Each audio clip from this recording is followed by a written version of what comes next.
So guys, andito na naman tayo. Ito yung bagong repair guys. Luma electric fan, digital guys. Ayan, panda rin natin. Okay na po ito siya guys. Ayan guys, umiikot na guys. Ayun pa isa guys, yung kanina. Okay na rin yun. Saka yung isa. Sa tulong po na Boss Brendo, ayan po. Bakit pumapalagpak yung electric fan mo?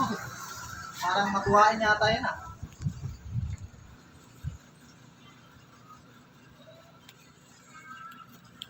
Ayan po yung isang kasama namin, yung ginagawa po yung amplifier na concert. Sa ito pa guys. Nako! Anong nangyari? Ayun.